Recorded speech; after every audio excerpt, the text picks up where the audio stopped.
நீங்கள் பார்த்து கொண்டு இருப்பது உங்கள் கௌசிகா ரிவ்யூ. சரி வாங்க வீடியோக்குள்ளே போய் என்னென்ன நடக்க போகுது அப்படின்ற இன்ட்ரெஸ்டிங்கான விஷயம் தான் பார்க்க போகிறோம்.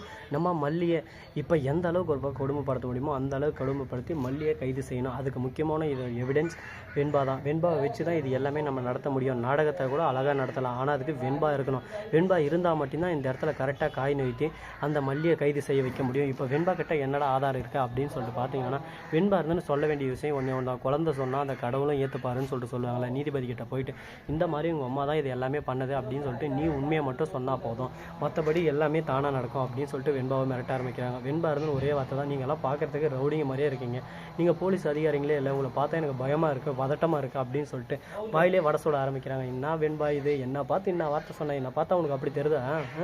நான் கஷ்டப்பட்டு படிச்சுங்களா அதிகாரி ஆகிக்கணும், இப்படி கஷ்டப்பட்டு படித்தவங்க தான் அப்பாவியை பிடிச்சி ஜெயிலில் போகணுன்னு நினைப்பாங்களா? அந்த மாதிரி யாரும் நினைக்க மாட்டாங்க. உங்களுக்கு என்ன தான் பிரச்சனை, ஏன் அந்த மாதிரி பண்ணுறீங்க? எங்கள் அம்மாவை கஷ்டப்படுத்தினே இருக்காங்க, எங்கள் மல்லி அம்மா ரொம்ப நல்லவங்க, எல்லாருக்கும் நல்லதாக மட்டும்தான் செய்வாங்க, அப்படிப்பட்ட அவங்களவே நீங்கள் இந்த அளவுக்கு ஒரு பக்கம் கொடுமை பண்ணுறீங்களே, உங்களெல்லாம் எப்படி நம்புறது? நீங்கள் ரொம்பவே கொடுமைக்காரு அப்படி இப்படின்னு சொல்லிட்டு வெண்பா பேச ஆரம்பிச்சிடா. சின்ன குழந்தை நீ பேசுகிற, அதெல்லாம் நான் கேட்கணும்னு எழுதி வச்சுருக்கேன் எங்கள் தலையில், நீ இப்போ சொல்லுற இல்லை வச்சுக்க, இந்த இடத்துலையும் மூஞ்சி இதெல்லாம் உடச்சிருவோம் பார்த்துக்க அப்படின்னு சொல்லிட்டு தீபிகா கோவப்படுறாங்க. அதே சமயத்தில் திடீர்னு உண்மைகள் வெளிச்சத்துக்கு வரும்னு சொல்லிட்டு சொல்லுவாங்களே பெரியவங்க, அதுக்கேற்ற மாதிரி தாங்க நிறைய விஷயங்கள்லாம் இப்போ நடந்துகிட்டு இருக்குது. அப்படி என்ன விஷயம் நடந்துச்சு அப்படின்னு சொல்லிட்டு பார்த்தீங்கன்னா, நம்ம தலைவன் கதிரேசன் இருக்கார்ல, அவர் வந்து ஃபோன் பண்ணுறாரு தீபிகாவுக்கு. என்ன தீபிகா, வெண்பா அழைச்சிட்டு போனேன், உண்மையை தானே வந்துச்சா, உண்மையை தானே சொன்னாங்களா இல்லையா அப்படின்னு சொல்லிட்டு பல கேள்விகளை கேட்குறாங்க. என்ன தான் கேள்விகள் ஒரு பக்கம் கேட்டாலும் கேள்விகள் கேட்கப்படுற இடத்துல தான் ஒரு பக்கம் சரியான கேப் மாதிரித்தானம் முள்ள மாதிரித்தானம் இருக்கும். அந்த முள்ள மாதிரித்தானத்தை தான் நம்ம கதிரேசன் வச்சுட்டு இருக்காரு. தீபிகா ஒரே வார்த்தை தான், கதிரேசன் நீங்கள் சொன்ன மாதிரி எல்லாத்தையும் நான் பார்த்துவேன், நீங்கள் கவலைப்படாதீங்க, உங்கள் பேத்திக்கு ஒன்றும் ஆகாது, நீ எங்கே எனக்கு ஹெல்ப் பண்ணுங்க, அது போதும் எனக்கு அப்படின்னு சொல்லிட்டு அந்த இடத்துல இது ஒரு முற்றுப்புள்ளி டாட் வச்சிடுறாங்க. இதுக்கப்புறம் என்ன நடக்குது அப்படின்னு சொல்லிட்டு பார்த்தீங்கன்னா, மேலும் ஒரு பக்கம் பொய்கள் போட்டிகள்ன்ற மாதிரி ஒரு பக்கம் நம்ம விஜயம், மறுபக்கம் மல்லி இருந்து எப்படியாவது வெண்பாவை காப்பாற்றணும். ஒரு பக்கம் போலீஸ் ஸ்டேஷன் போனால் நம்ம வெண்பா இல்லை, இப்போ வெண்பா எங்கே போனாங்க, என்ன ஆனாங்க, வெண்பாவோட காலம் என்ன ஆச்சு அப்படின்னு சொல்லிட்டு பல கேள்விகள் இவங்க மனசுக்குள்ளே ஓடிக்கிட்டு தான் இருக்குது. இந்த கேள்விகளுக்கெல்லாம் பதில் இருக்கா இல்லையா, என்ன பண்ண போகிறாங்க, ஏது பண்ண போகிறாங்க அப்படின்னு சொல்லிட்டு பல கேள்விகள் ஒரு பக்கம் மனசுக்குள்ளே ஓடிக்கிட்டு இருக்குது. இந்த மாதிரி ஒரு தருணத்தில் நாம் ஒரு விஷயத்தில் ஜெயிக்கணும்னா ஃபஸ்ட்டு ஜெயிச்சு காட்டணும் அப்படின்ற மாதிரி தான் நம்ம விஜயோட குறிக்கோள். மல்லி இருந்து வெண்பாவை காப்பாற்றியே அவனுக்கு விஜய் போலீஸ் ஸ்டேஷனுக்கும் போகல, எங்கே போனாலும் சொல்லிட்டு தெரியல. அந்த மல்லி எப்படி இருந்தாலும் ஒரு பக்கம் ஜாமீனு வாங்கிட்டு வந்து உன்னை வெளியே கொண்டு போயிடுவா, அதனால் உன்னை லாஸ்ட் வரையும் வெளியே அனுப்ப வரதில்லை, உன்னை கூடிய வச்சுன்னு வந்து உன்னை வச்சு செய்ய போகிறாங்க. அது மட்டும் இல்லாமல் உங்ககிட்ட இருந்து உண்மையை வாங்கி உங்கள் அம்மாவை கைது செய்ய போகிறாங்க. உங்கள் அம்மாவை கைது செய்யறதுக்கோசம் தான் இது எல்லாமே. நீ ஃபஸ்ட்டே உண்மையை ஒத்துக்கிட்டா யாருக்கும் எந்த பாதிப்பும் இருக்காது. அப்படி இல்லையானா ஏதாவது ஒரு கேஸில் உங்கள் அம்மாவை அரெஸ்ட் பண்ணுறோம், ஆனால் ரொம்ப தண்டனை கிடைக்கும் அப்படின்னு சொல்லிட்டு சொல்லியிருக்காங்க. இப்போ என்ன பண்ணுறது, இதுக்கு வேறு வழியே இல்லையா அப்படின்னு சொல்லிட்டு மனசுக்குள்ள கேள்விகள் ஒரு பக்கம் எல்லாம் தான் படுது. அதுக்கான பதில் கூடிய சீக்கிரம் கண்டிப்பாக உங்களுக்கு கிடைக்கும். அப்புறம் என்னென்ன பண்ண போகிறாங்க, எது பண்ண போகிறாங்கன்னு சொல்லிட்டு பார்ப்போம். இது மட்டும் இல்லாமல் கரெக்டாக நம்ம விஜய் இருக்கார்ல, அவர் வந்து சிறப்பான ஒரு விஷயத்தை முடிச்சு வச்சுட்டாருங்க. யாருக்கிட்ட முடிச்சார், என்ன பண்ணார் அப்படின்னு சொல்லிட்டு பார்த்தீங்கன்னா, நேராக போயிட்டு ஒரே ஒரு வார்த்தை தான் சொல்கிறாங்க. அந்த வார்த்தையை கேட்டதும் என்னமே பேச முடியாமல் ஒரு பக்கம் ஷாக் ஆகிடுறாங்க. இது இப்படியெல்லாம் நடந்துச்சா அப்படின்னு சொல்லிட்டு கேள்வி கேட்க முடியாத அளவுக்கு ஒரு பக்கம் பேரதிர்ச்சியில் உடஞ்சி போய் உட்காந்துருக்காங்க. என்ன ரீசன் அப்படின்னு சொல்லிட்டு பார்த்தீங்கன்னா, ஒரே ஒரு ரீசன் தான், அதுக்கெல்லாம் காரணம் இப்படி தான் ஒரு பக்கம் நிறைய பிரச்சனைகள் சிக்கல்கள் எல்லாமே போயிட்டு இருக்குது. இந்த சிக்கலுக்கு நடுவில் நம்ம இன்னும் என்னென்ன செய்ய போகிறோம், ஏது செய்ய போகிறோம் அப்படின்னு சொல்லிட்டு பல கேள்விகள் ஒரு பக்கம் மனசுக்குள்ளே ஓடிக்கிட்டே இருக்குது.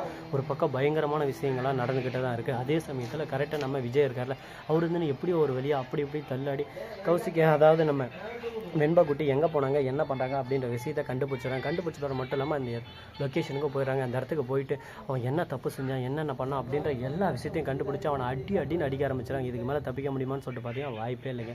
ஒரு தடவை நம்ம மாட்டிக்கினா அதுக்கப்புறம் மாட்டிக்கினார் ஒருத்தர், அவரை காப்பாற்றணும் கருத்தர் அப்படின்ற மாதிரி தான் ஒரு பக்கம் செம்மையாக போயிட்டே இருக்கும். ஃபன்னு எல்லாமே ஒரு பக்கம் என்ஜாய்மெண்ட்டு எல்லாமே நல்லா தான் இருக்கும். ஆனால் அதே சமயத்தில் போயிட்டு அவளை காப்பாற்றுறதுக்கு முன்னாடி உள்ளே பார்த்தீங்கன்னா ஒரு பக்கம் போலீஸ் அதிகாரி தீபிகா இன்னும் நிறைய பேர் எல்லாம் காத்துன்னு இருக்காங்க. அவங்களெல்லாம் பார்த்தது ஷாக் ஆகிடுறாங்க. இவங்களுக்கு நடுவில் நம்ம எப்படி போட்டி போட்டு எப்படி நம்ம தப்பிக்க போகிறோம், வேறு வழியே நமக்கு இல்லையா அப்படின்னு சொல்லிட்டு மனசுக்குள்ளே கேள்விகள் ஓடிக்கிட்டு இருக்குது. கண்டிப்பாக நல்லது நடக்கும், நல்லதே நினைப்போம், நல்லதே நடக்கும்னு சொல்லிட்டு பெரியவங்க ஒன்றும் சும்மா சொல்லுங்க. அதுக்கேற்ற மாதிரி எல்லாமே நல்லதாக நடக்கும். அதுக்கேற்ற மாதிரி காலம் நேரம் எல்லாமே தள்ளி போகும். அதுக்கேற்ற மாதிரி நாமளும் வெயிட் பண்ணி நிதானத்தோடு செஞ்சோம்னா எல்லாமே நமக்கு வெற்றி தான். இப்போ கூட பார்த்தீங்களா, கரெக்டாக நம்ம பேசின்னு இருக்கும்போது நம்மளோட ஃப்ரெண்ட்ஸ், அதாவது நேச்சுரல், அதெல்லாம் என் கூட இருக்கிற ஃப்ரெண்ட்ஸுக்கு வந்து கொஞ்சம் பொறாமையாக தான் இருக்கும். அதெல்லாம் நாம் ஒன்றும் பண்ண முடியாது, என்ன பண்ணுறது, அதெல்லாம் நேச்சுரல். அழகாக பிறந்தது நம்ம தப்பா அப்படின்ற மாதிரி தான் ஒரு பக்கம் சொல்ல தோணுது. என்னங்க பண்ணுறது, எல்லாரும் ஒரு பக்கம் கழுவி ஊற்றின்னு இருக்காங்க. அதெல்லாம் நம்ம பெருசாக எடுத்துக்கூடாது. அதே சமயத்தில் கரெக்டாக நம்ம மல்லி இருக்காங்கல்ல, அவங்க இருந்து நீ எப்படியோ ஒரு வெளியே அப்படி இப்படின்னு சொல்லிட்டு கோவப்படுறாங்க ஒரு பக்கம். என்ன ரீசன் அப்படின்னு சொல்லிட்டு பார்த்தீங்கன்னா, அவங்களோட எய்ம் ஒன்றே தான், அந்த தீபிகாவை சும்மா விடக்கூடாது. என் மேலே கை வச்சா ஓகே, என் புருஷன் மேலே கை வச்சா ஓகே, குழந்தை வெண்பா என்ன பண்ணாச்சுன்னா குழந்தை அவன் மேலே டார்கெட் பண்ணிட்டால, அவள் என்றைக்கு இருந்தாலும் எங்கே இருந்தாலும் அவளை அடித்து தரன்னு இழுத்து அவள் வாழ்க்கையை நான் முடிக்க போகிறேன். இதுக்கு மேலே அவளை சும்மா விடக்கூடாது. எல்லாமே ஒரு காலம் வரையும் அந்த காலத்துக்கு மேலே போச்சுன்னா யாரையும் சும்மா விடக்கூடாது அப்படின்னு சொல்லிட்டு முடிவு எடுக்கிறேன். இந்த முடிவு நல்ல முடிவாக இருக்குமா, இதுக்கப்புறம் இது இப்படியே தொடருமா அப்படின்னு சொல்லிட்டு பார்த்தீங்கன்னா கண்டிப்பாக தொடரும். முயற்சி திருவினையாக்கும் அப்படின்னு சொல்லிட்டு பெரியவங்க சும்மா ஒன்று சொல்லுங்க. அதுக்கேற்ற மாதிரி எல்லாமே ஒரு பக்கம் நடக்கும் அப்படின்னு சொல்லிட்டு நினச்சின்னு இருக்காங்க. பார்ப்போம் நடக்குமா நடக்காதா, என்னென்ன பண்ண போகிறாங்க, எது பண்ண போகிறாங்கன்னு சொல்லிட்டு. அது கூடவே இன்னொரு இன்ட்ரெஸ்டிங்கான ஒரு விஷயமும் நடக்க போகுது. அது என்னன்னு சொல்லிட்டு பார்த்தீங்கன்னா, நாம் வந்து இப்போ கம்பெனிக்கு கீழே வந்து ஃப்ளோரிங் வந்து செட் பண்ண வந்திருக்கோம். கரெக்டாக அந்த பெயிண்டிங்லேயும் எல்லாமே எடுத்து கரெக்டாக இது பண்ணி இதெல்லாம் பண்ணுறதுக்கு தான் வந்திருக்கோம். இதில் மெயின் பெற்று யார் அப்படின்னு சொல்லிட்டு பார்த்தீங்கன்னா, இது வந்து லாஸ்ட்டில் உட்காந்துக்கிறான் பார்த்தீங்களா பையன், தலைமுடியை கீழே போட்டுன்னு சொட்டம் வைக்கிறான், காதில் கை வச்சு நிற்கிறாங்க. இவன் தான் மெயின் பெற்று, வேலை செய்து இவன் தான். இந்த இவன் பார்த்தீங்களா, அவன் சும்மாவே தண்டை சோறு ஒரு வேலையும் செய்ய மாட்டான். ஆனால் வேலை செய்து ஆக்ஷன் பண்ணுவான். கேட்டால் ரீல்ஸ் பார்த்துருப்பான். அவன் ஆள் கூட ஃபோன் பேசணும்பான். இதில் மெயினே நான் என்ன பண்ணுறது, ஓப்பனாக சொல்லிட்டு உங்களுக்கு வயிறு இருந்துச்சிடும். அதனால் நானும் சொல்லாமல் இந்த வீடியோ பிடிச்சிருந்தா லைக் பண்ணுங்கள், கமெண்ட் பண்ணுங்கள், ஷேர் பண்ணுங்கள், டிண்டிங் பில்லை தட்டி விட்டுப்போங்க. அப்போ தான் நான் அப்புறம் அடுத்த வீடியோ உங்களுக்கு உடனுக்குடன் நோட்டிஃபிகேஷன் வந்து கொண்டே இருக்கும். மிக்க நன்றி. தேங்க்ஸ் ஃபார் வாட்சிங். Tata, C you. நன்றி, வணக்கம், வந்தனம், மறக்க.